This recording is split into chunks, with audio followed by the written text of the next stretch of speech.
Ladies and gentlemen, it's almost that time of year again. Say it with me. GSSR!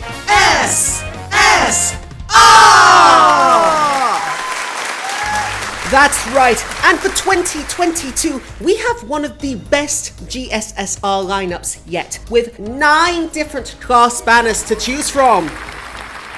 You can choose from Saber, Archer, Lancer, Rider, Caster, Assassin, Berserker, Extra 1, or Extra Banner 2. Masters will have the option to roll just one of these banners using premium or paid Sant Quartz. It costs 15 paid Sant Quartz, which can be purchased from the in-game shop. Now bear in mind, all 15 quartz have to be premium paid quartz, not the additional free quartz that you get with paid quartz. And also remember, if you don't want to spend on the game, feel free not to. GSSR is paid, and it's a gacha game. This is a big commitment. While you're guaranteed a 5-star, you're not necessarily guaranteed the 5-star you want. And while I'm not here to tell you how to spend your own money, don't feel compelled to if you really don't want to spend. Now, on to the show! When it comes to picking out the best options, here's my answer. It's whoever you want it to be. Fate Grand Order is at its funnest when you are using the characters that you like. It's all about using who you love. But if we're going to get a bit more meta for a second, then I'm going to pick out some interesting choices within each banner. Let's begin with the Saber banner, the square class of Fate Grand Order. Class Saber Astolfo! Saber Astolfo guided my JP account all the way through Lost Belts 1 to 5. Yes, he's a bit of a walking contradiction. He has a quick Noble Phantasm, a quick focused deck, yet his skill increases the star gather rate of his Buster card? His one Buster card? Makes him a bit of an awkward servant to support, but he is undoubtedly a powerhouse in his own right, if one who's not all quite there. Okita Soji, first unit captain of the Shinsengumi, and the pinnacle of all sword wielders. Okita is already a fabulous quick boss killer, who only improves in the future, as she gains a far stronger critical damage presence and buffs to her overall attack power.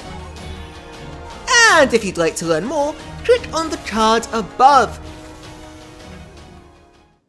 While there's also Ryodi Shiki, an AoE art saber who's very rarely available, and all you Garden of Sinners fans out there, she might be the one for you.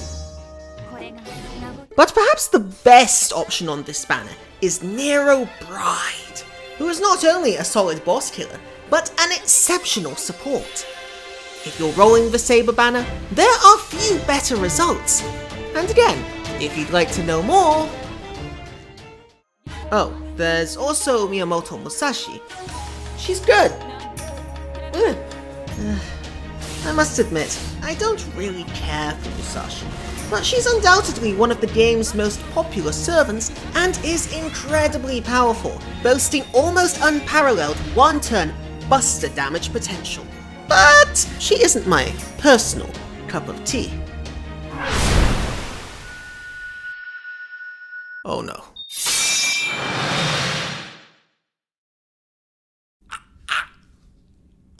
Next, onto the Archer banner.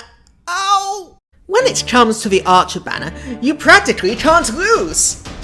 Well, almost. Artoria Archer is one of the game's top art sloopers. Jean Archer is solid in her own right, while there may be no better crit damage servant than Super Orion. Ishtar is a top-tier wave farmer and outright damage dealer, although even she is outmatched when it comes to fighting servants by the almighty Golden himself. In Gilgamesh, Ishtar, Super Orion, and Artoria Archer, this banner offers 4 premier offensive units, while Jean Archer brings a more balanced kit, even if she can't quite match up to the preceding quartet. And then there's Moriarty. Now, any 5-star is a good servant, and despite this perhaps being an unpopular opinion, he's really not that bad. His Noble Phantasm can do decent damage, as can his criticals, though it is true he is still considerably weaker than the others on this banner. Well, at least we all love him, right? Next is the Lancer banner. Only 4 options this year. First up is Tamamo Lancer. She's fine. Her Noble Phantasm is really good against men. Like, really, really good. But she is otherwise unremarkable vis-a-vis her 5-star peers. Then there's Brynhilde, who I must admit I often forget is even in the game. Yet she too has her virtues, with extremely solid critical damage potential, particularly for her buster cards, while her immense critical damage buff can also be transferred to another servant, helping facilitate their own critical damage over 3 turns. And an NP with its own unique gimmick. Namely, it does increased damage against all opponents marked with Brynhilde's Beloved, which accounts for a good fair few servants, especially amongst males. Blending damage and support, she would be an excellent pickup for any master, and like Tamamo, may be favourable for certain masters in the game. However, for me, the 2 far more interesting servants are Skata and Ereshkigal. Skata is incredibly powerful and a potent boss killer, yet is often slept on, and the future buff to her primordial rune fixes the fundamental vaulting flaw with her kit. As for Ereshkigal, she lacks the raw power of her peers in terms of damage, but she makes up for it with an intriguing kit that balances wave clearing and party-wide support. In addition, she is highly self-sustainable, matching Ishtar by having a 50% NP battery. And she is well and truly the best ring face. But on this banner, all 4 servants are quite capable in their own right.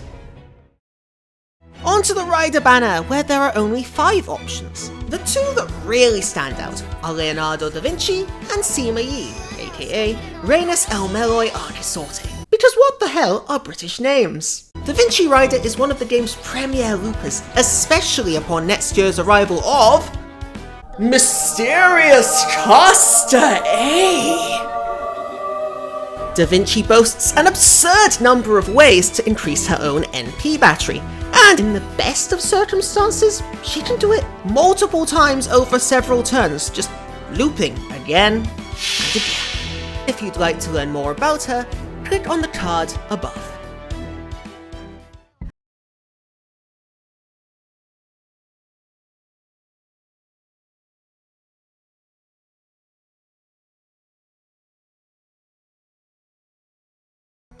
Now we come to the caster banner. Enough said, really. The Assassin banner, where there are several excellent options, including Shooting Doji, excellent wave clearer and debuffer extraordinaire. And of course, the First Hassan. But the most exciting servant on this banner may well be Kama, who has a legitimate claim of being a top 5 servant in Fate's Grand Order. Few boss killers have her damage potential or self-sustainability, and she is an all-around excellent servant. Yet another strong class banner where even the weaker options are solid in their own right. Now we finally arrive at the extra class banners. The first consisting of Rulers and Avengers, the second of Alter Egos, Foreigners, and Moon Cancer Summer Baby. There are a plethora of excellent servants available. On the first banner, Sherlock Holmes provides phenomenal offensive support, Qin Shi Huang, Space Ishtar, and John Alter can inflict serious damage to the enemy, while there are few farmers who can match Edmond Dantes. Oh, and Noble's really cool. On the other hand, there's Artoria Ruler. Well, it's only fitting for a banner with such high risk, high reward to feature the Queen of Gambling. The second banner is a similar affair, and like those on the first banner, these servants can often suffer from slightly unintuitive kits for newer masters. But once harnessed, they can offer significant power. Highlights include Meltrillis, the transformative Summer BB, find out more in the card above, and the powerful foreigner pair of Abigail Williams and Katsushika Hokusai. But now we come to perhaps the most intriguing banner, and that is, of course, the Berserker class banner. All other banners somewhat pale in comparison, as one man stands above them all. Yes, there's the likes of Minamoto no Raiko and mysterious heroine X-Alter, two very good servants in their own right. But there are only 2 stars here, and one in particular to talk about. The first, yes, is Summer Musashi, an already powerful wave-farming berserker with immense looping potential. And she is about to become one of the game's best servants, again with the arrival of Mysterious Caster A, who tremendously enhances her already noteworthy abilities.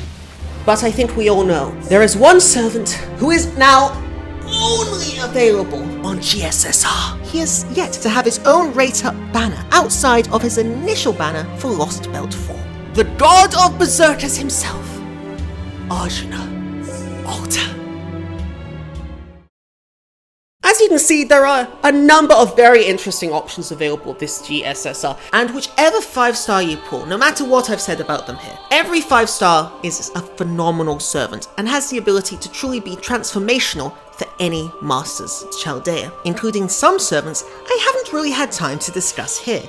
I want to cite in particular Saber class servant Benny Enma and Caster Nero as excellent servants in their own right. But again, I say, don't feel compelled to spend if you don't want to. GSSR is quite expensive, and gacha is hell. As to which banner to roll for, at the end of the day, it comes down to who you really want. Fate Grand Order is at its most enjoyable when you are playing with the servants you love.